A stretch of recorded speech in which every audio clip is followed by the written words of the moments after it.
길을 주었다. 널 위해 몸을 줄 것만 너무 어찌느냐. 널 위해 몸을 줄 것만 너무 어찌느냐. 아버지 보좌와 그 영광 떠나서 밤 같은 세상에만 백성 구하려 내 몸을 이 생의 것만 너무 어떠하느냐. 내 몸을 이 생의 것만 너무 어떠하느냐. 죄 중에 빠져서 영죽을 인생을 의하여 주려고 나 피를 흘렸다. 내 죄를 대속했건만 너무 어떠하느냐. 내 죄를 대속했건만 너무 어떠하느냐. 한없는 용서와 참 사랑 가지고 세상에 내려와 아값없이 주었다. 이것이 귀중하건만 너무 어찌느냐. 이것이 귀중하건만 너무 어찌느냐.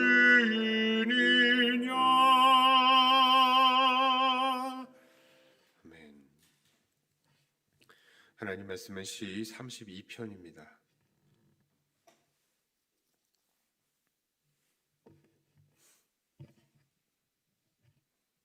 시 32편 1절부터 11절까지의 말씀을 제가 봉독해 올립니다. 허물의 사함을 받고 자신의 죄가 가려진 자는 복이 있도다.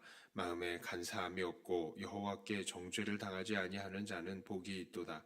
내가 입을 열지 아니할 때에 종일 신음함으로 내 뼈가 쇠하였도다.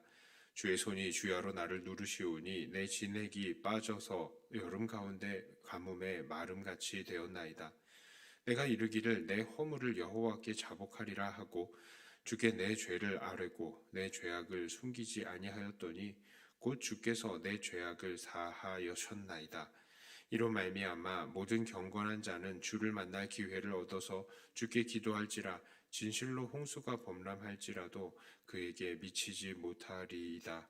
주는 나의 은신처이오니 환난에서 나를 보호하시고 구원의 노래로 나를 두르시리이다. 내가 네 갈 길을 가르쳐 보이고 너를 주목하여 훈계하리로다. 너희는 무지한 말이나 노새같이 되지 말지어다. 그것들은 제갈과 굴레로 단속하지 아니하면 너희에게 가까이 가지 아니하리로다. 악인에게는 많은 슬픔이 있으나 여호와를 신뢰하는 자에게는 인자함이 하심이 두르리로다. 너희 의인들아 여호와를 기뻐하며 즐거워할지어다. 마음이 정직한 너희들아 다 즐거이 외칠지어다. 아멘. 오늘 함께 읽은 말씀은 허물을 사함받고 하나님을 은신처로 삼은 자의 행복에 대해서 말씀하고 있습니다. 이 시의 표제어는 다윗의 마스길이라고 말을 하는데요. 이 마스길이라는 말은 교훈이라는 것입니다. 그러니까 이 시는 교훈시라고 할 수 있겠습니다. 우리는 언제 교훈을 합니까? 확실한 진리를 알고 있어서 그것을 다른 사람들에게 전하는 경우, 아니면 어떠한 어려움이나 문제를 실제적으로 경험해 본 이후에 그것을 다른 사람들에게 교훈으로 전하는 것입니다.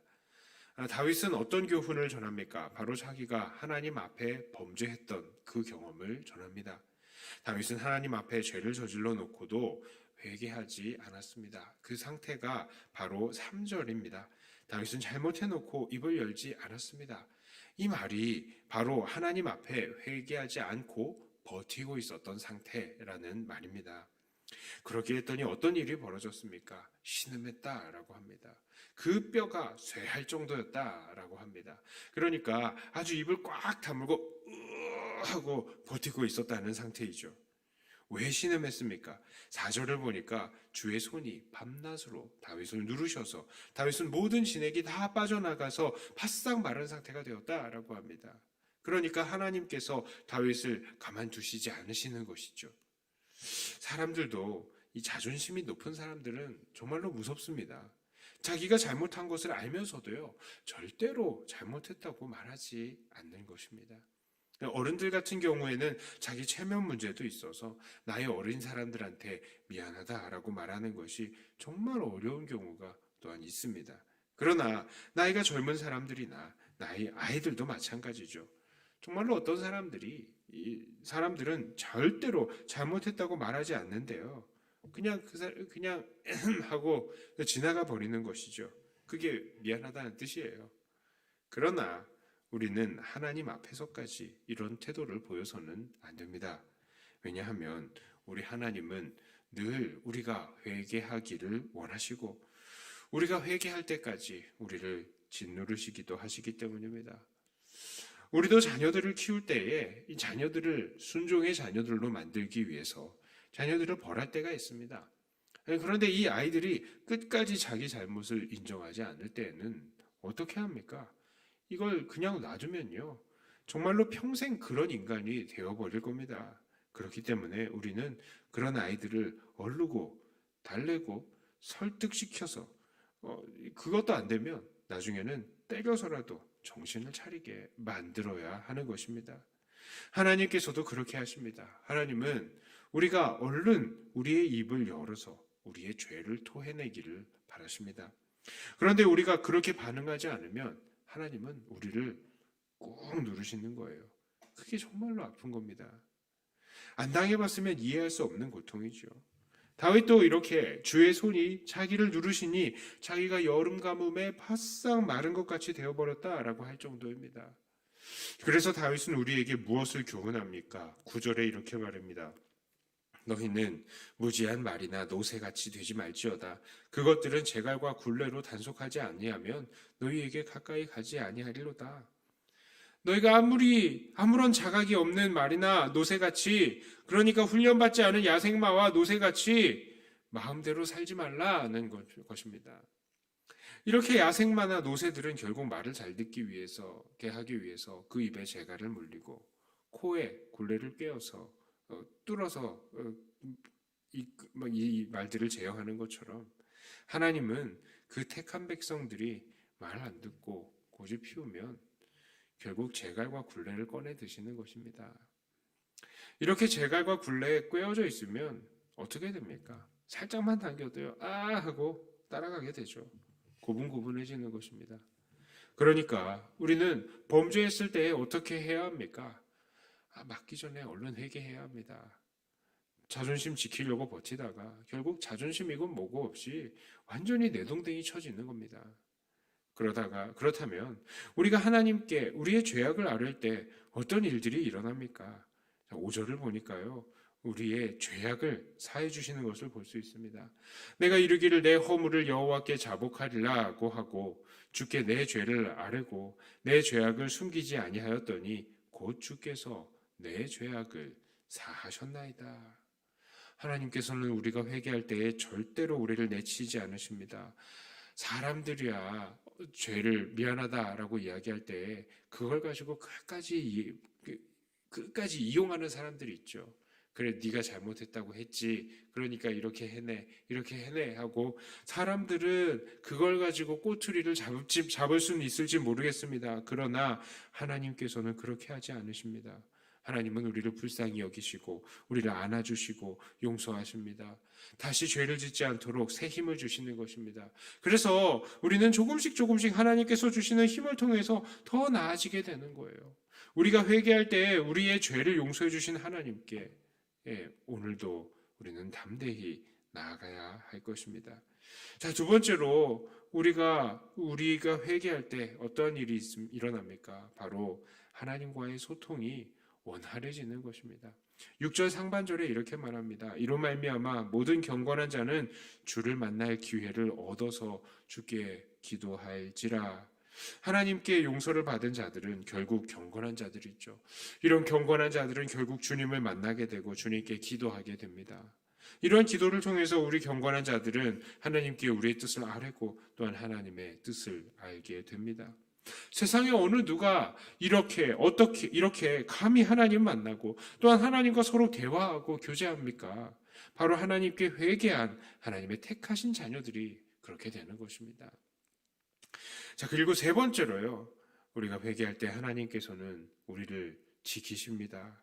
6절 하반절부터 7절에 이렇게 나와요. 진실로 홍수가 범람할지라도 그에게 미치지 못하리이다. 주는 나의 은신처이시오니 환난에서 나를 보호하시고 구원의 노래로 나를 두르시리이다. 우리가 회개할 때에 하나님은 그 회개한 자들을 지키십니다. 왜냐하면 하나님께서는 절대로 자기에게 속한 것들을 놓치지 않으시기 때문입니다. 그래서 정말로 낮의 해와 밤의 달도 하나님 앞에 회개한 자들을 어찌하지 못하는 것입니다. 자, 그 다음에 회개할 때 네 번째로 하나님께서는 우리를 가르치십니다. 8절에 이렇게 말합니다. 내가 네 갈 길을 가르쳐 보이고 너를 주목하여 훈계하리로다. 하나님은 그 택한 백성들을 회개할 때 결국에 그 갈 길을 가르치시고 인도하십니다. 이런 하나님께 회개하는 자들에게 하나님은 기도할 때 응답하심으로 말씀을 통해 그리고 각종 삶의 응답을 각종 인도하심을 통해서 하나님의 온전한 뜻을 가르치시는 거예요. 그래서 결국 하나님을 닮아가게 하는 것입니다. 그러므로 오늘 우리들은 어떻게 살아야 하겠습니까? 우리들은 이미 회개하며 예수 그리스도를 영접한 용서받은 자들입니다. 벌써 큰 죄는요 다 해결을 받은 죄인들이고요. 하나님의 자녀들이 맞습니다. 그러나 여전히 우리 안에는 또 다른 크고 작은 죄의 문제들이 있는 것도 사실입니다. 혹시 하나님 앞에 차마 회개하지 못하고 입을 꾹 닫고 버티고 있는 것들은 없습니까? 오늘 회개하시기를 바랍니다. 이렇게 회개할 때에 우리 하나님은 우리의 은신처가 되어주시고 우리를 용서하시고 보호하시고 만나주시며 가르치시는 것입니다. 그러므로 오늘도 회개함으로 하나님 앞에 담대히 서시는 저와 여러분들이 다 되시기를 주님의 이름으로 축복합니다. 기도합니다. 하나님 아버지, 우리의 죄악됨과 연약함을 불쌍히 여겨주시옵소서. 하나님 앞에 나서기가 부끄러운 우리들을 불쌍히 여겨주시옵소서. 하나님, 우리의 이 죄악을 하나님께서 용서하시고 하나님 더 주님 닮게 하여 주시옵소서. 우리가 회개할 때에 우리의 피난처가 되시고 우리를 용서하시고 보호하시고 만나주시고 가르치시는 하나님의 은혜를 오늘도 우리가 입을 수 있게 하여 주시옵소서. 하나님 앞에 또 기도로 나아가는 이 시간, 하나님 우리가 미처 깨닫지 못하는 죄들이 고백이 되어질 수 있게 하여 주시고 하나님 앞에 정말 온전하게 회개의 모습으로 나아가는 우리가 되게 하여 주시옵소서. 이 시간을 맡겨드리며 예수님 이름으로 기도드리옵나이다. 아멘. 하늘에 계신 우리 아버지여, 이름이 거룩히 여김을 받으시오며 나라의 임하옵시며 뜻이 하늘에서 이룬 것 같이 땅에서도 이루어지이다.